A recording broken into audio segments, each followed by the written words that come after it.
नमस्ते, राधे राधे, जय श्री श्याम। आप सबको फिर से एक नए ब्लॉग में स्वागत है। समय के साथ चले, सफलताएं स्वयं हमारे साथ होगी, लेकिन समय के साथ चलना भी तो कठिन है। वर्तमान के हाथों में जीवन की संपूर्ण जिम्मेदारियां थमी है। हो सकता है हम परिस्थितियों को ना बदल सके, पर उनके प्रति अपना रूख बदल कर नया रास्ता तो अवश्य खोज सकते हैं। नए रास्ते की खोज के संकल्प से ही खूबसूरत ख्वाबों का दौर साबित होगा। जीवन में बहुत कुछ बेहतरहीन होना बाकी है। कई खूबसूरत लम्हे रास्ते हमें हमारी प्रतीक्षा में है। हमारी कई उम्मीदों को अभी उड़ान भरनी है। कई हैरतों से मुलाकात होनी है। कई सुख बाहें फैला खड़े हैं। पर समस्या यह है कि हम बेखाई में जिए जा रहे हैं। दुनिया हमारी ओर मुंह किए खड़ी है और हम कहीं और ही उदास बने खड़े हैं। अपने भरोसे को मजबूत बनाए। दुनिया में बहुत कुछ आपके लिए है।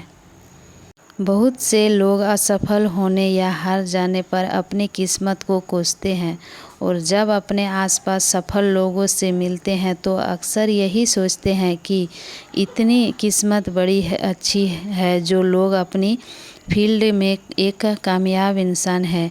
लेकिन क्या यही वास्तविकता है? दरअसल सिर्फ भाग्यवादी लोग ही अपनी किस्मत की दुहाई देते हैं।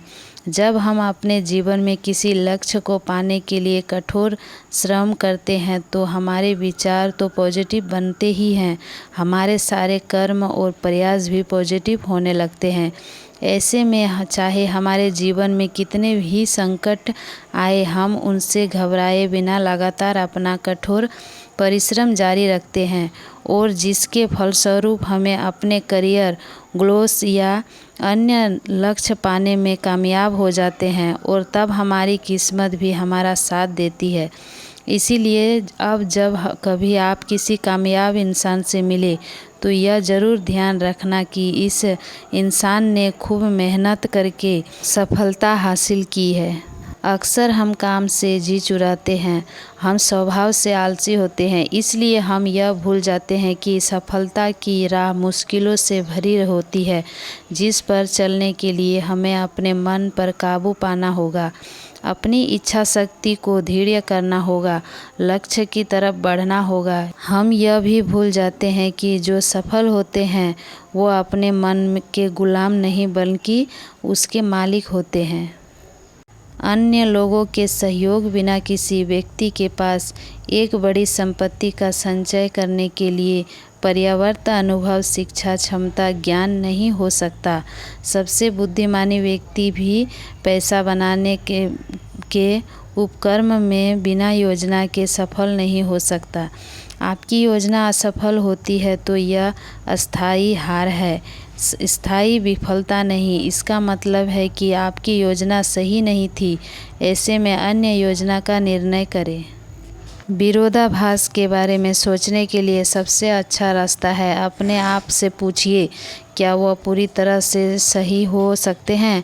क्या उनके विरोध या तर्क में सच्चाई है? क्या मेरी प्रतिक्रिया लोगों की नज़र में मेरा सम्मान बढ़ेगी? मैं जीतूंगा या हारूंगा? क्या मेरे चुप रहने से असहमति खत्म हो जाएगी? क्या यह कठिन स्थिति मेरे लिए एक अवसर है? मैंने इसके अब तक क्या सीखा है?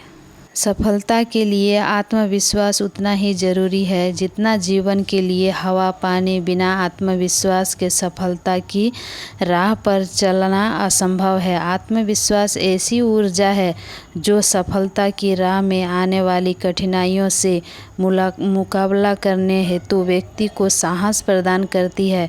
सफलता की राह आसान नहीं, आत्मविश्वास ही साहस, धैर्यता व आगे बढ़ने का उत्साह प्रदान करता है। जीवन में चीज़ें गड़बड़ाती है तो हम अपना सम्मान करना छोड़ देते हैं। ऐसे में हम संघर्ष करने की बजाय समर्पण कर देते हैं। जब आत्मसम्मान में कमी का एहसास हो तो खुद को याद दिलाए कि जो आप कर सकते हैं वो कोई और नहीं कर सकता। आप अलग हैं। आप खुद का जितना सम्मान करते हैं, लोग उसी अनुपात में आपका सम्मान करते हैं। सफलता का सबसे बड़ा दुश्मन है आपका कंफर्ट जोश। हम चाहते हैं कि चीज़ें जैसी है वैसी रहे, लेकिन बेहतर हो जाए। विकास, प्रगति और उन्नति के लिए परिवर्तन जरूरी है। कोई भी व्यक्ति स्थिति को बेहतर बनाने के लिए परिवर्तन से नहीं डरता। जब लक्ष्य स्पष्ट हो और उसके साथ कर्म की विस्तृत योजना भी हो तो आने वाला परिवर्तन आपका जीवन बेहतर ही बनाएगा। इस तरह आप डर और असुरक्षा के लिए एक प्रमुख वजन को खत्म कर देते हैं। बातों से नहीं, लोगों को काम से प्रभावित करें। बहस से मिलने वाली क्षणिक विजय खोलती है कि इससे सामने वाले के विचार नहीं बदलते। उसके मन में द्वेष और दुर्भावना उत्पन्न होती है। अपने कार्य से लोगों को प्रभावित करना ज़्यादा असरदार होता है। अपना समय बचाने का हर संभव उपाय करें। काम, परिवार और व्यक्तिगत जीवन के बीच लोग अक्सर अभिभूत रहते हैं। अगर आपकी टू डू लिस्ट कभी छोटी नहीं हो पाती है तो ज़रा रुक जाए और विचार करें कि वो कौन से काम हैं जो आपको ज़्यादा तनाव देते हैं। पहले उन पर फोकस करें। कहीं आपका रोड़ा तो नहीं बन रहा। हर काम को बेहतर स्तर पर लाकर छोड़ दे और आगे बढ़े। अपने समय को बचाने के लिए जितने भी समय उपाय कर सकते हैं। तकलीफ़ में भी मुस्कुराना। हमसे तो अधिकतर को यही शिकायत रहती है कि ज़िंदगी में बहुत कष्ट हैं, हर कदम पर रुकावटें हैं। कोई भी काम हाथ में लेते हैं तो उसे पूरा करने में कई बाधाएं आती है, लेकिन क्या बिना समस्याओं के जीवन हो सकता है?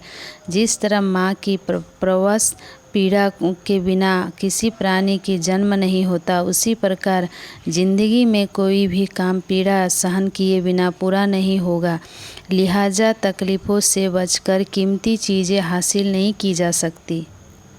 कष्ट सहने पर ही हमें अनुभव होता है और दर्द हो तभी हम सीख पाते हैं। कष्ट सहे बिना कोई सिद्ध नहीं मिलती। याद रखें, क्षेत्र चाहे जो भी हो, कड़ी मेहनत का कोई विकल्प नहीं है। रेस या घोड़ा बनने वाले को भी पूरी तालीम के दौरान कष्ट सहना पड़ता है। जिसने कष्ट नहीं भोगा वह अपनी शक्ति से हमेशा अनभित रहता है। मैदान में गाड़ी चलाने वाले को ट्रॉफी की समस्या आने नहीं आती, लेकिन वह कहीं पहुंचता भी नहीं है। जिसने कहीं पर पहुंचना है उसे सफ़र में शामिल होना ही होगा और राहों में कंकड़ पत्थर सहने ही होंगे। आज ही बात को अगर आज तक ही सीमित रखे तो खूब सारे दुख दर्द कम हो जाते हैं। भविष्य की कल्पना कभी आज की तकलीफ़ों को बड़ा करके दिखाती है, या कभी हमारी पलायन की प्रवृत्ति उसे पालने लगती है।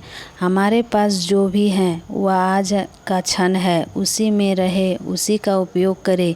जिनके तकलीफ़ों में मुस्कुराने का हुनर सीख लिया, उसे ज़िंदगी की जंग जीतने से कोई नहीं रोक सकता। जीवन में किसी निर्णायक क्षण के महत्व का आकलन बढ़ा चढ़ाकर करना और छोटे छोटे सुधारों को कम समझना बहुत आसान है। हम यही मानते हैं कि बड़ी सफलता में ज़्यादा प्रयास जरूरी है, भले ही वह वजन घटाने का मामला हो, कारोबार बढ़ाने का, पुस्तक लिखने का। अगर आप अपना प्रतिदिन 1% भी पहले से बेहतर होते हैं तो पूरे वर्ष में 36 गुना बेहतर बन सकते हैं। भले ही छोटी जीत में से शुरुआत या छोटी हार से यह एकत्र होकर कई गुना हो जाती है।